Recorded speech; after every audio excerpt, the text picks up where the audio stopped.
নমস্কার। আপনাদের মধ্যে অনেকেরই এরকম ডিমান্ড থাকে, আমি এটা দেখেছি যে খুব ফাস্ট আপনারা ওয়েট লস করতে চান এবং তার জন্য প্রচন্ড পরিমাণে কার্ডিও করেন এবং সেক্ষেত্রে কি হয়, কার্ডিও তো করেই নেন, সেক্ষেত্রে হয়তো ওয়েটটা লসও হচ্ছে, কিন্তু ফিজিক্যাল যে একটা শেপ থাকে, প্রত্যেকটা মানুষের তো একটা শেপ থাকে, ন্যাচারাল শেপ, সেই শেপটা কিন্তু নষ্ট হয়ে যায়। এবার আমাদের বুঝতে হবে ওয়েট লস করতে চাইছেন না ফ্যাট লস করতে চাইছেন, দুটো কিন্তু টোটালি ডিফারেন্ট জিনিস। ওয়েট লস কিন্তু আপনার ওয়াটার ওয়েট লস হতে পারে, আপনার মাসেল ব্রেকডাউন হতে পারে এবং মাসেল ব্রেকডাউন হয়ে গেলে মাসেল লস হয়ে যাবে। সেক্ষেত্রে কিন্তু আপনাদের বডির যে স্ট্রাকচারটা, যেটা ন্যাচারাল একটা স্ট্রাকচার থাকে, সেটা নষ্ট হতে থাকে, যেটাকে আমরা বলি শরীর ভেঙে যাচ্ছে। তাহলে আমার মনে হয় বা আমি এটা রেকমেন্ড করি আপনারা ফ্যাটের দিকে নজর রাখুন। ফ্যাট লস করলে আপনাদের যেটা এক্সেস ফ্যাট শরীরের, আমাদের শরীরে দু ধরনের ফ্যাট থাকে, একটা ভিসেরাল ফ্যাট, একটা সাবকিউটেনিয়াস ফ্যাট। তো এই ফ্যাটটা কিভাবে লস হয় আপনারা সেই দিকটায় নজর রাখুন।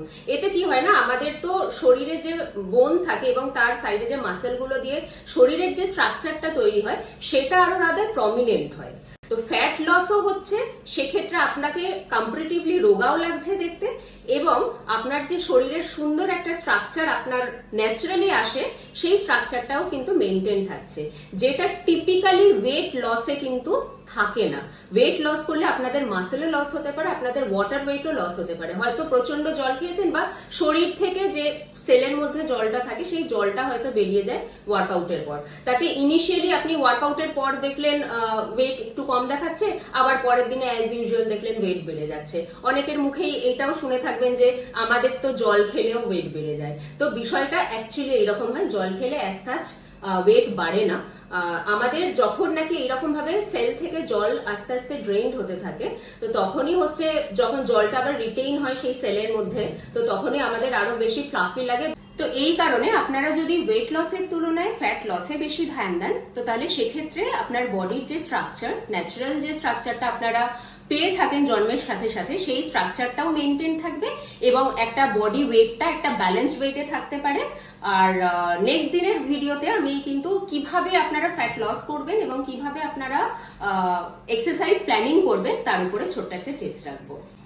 আজকের ভিডিওটা আমি এখানেই শেষ করলাম। আশা করি আজকের ভিডিওটা আপনাদের জন্য হেল্পফুল হবে এবং নেক্সট দিনের ভিডিওটাও আজকের ভিডিও রিলেটেডই হয়ে থাকবে। তো আপনারা সুস্থ থাকুন, আপনারা ভালো থাকুন, ওয়ার্কআউট করুন এবং ওয়ার্কআউট রিলেটেড কোনো কোয়ারি থাকলে আপনারা কিন্তু আমাকে আমার যে ভিডিওগুলো রয়েছে সেখানে কমেন্ট সেকশনে জানাতে পারেন।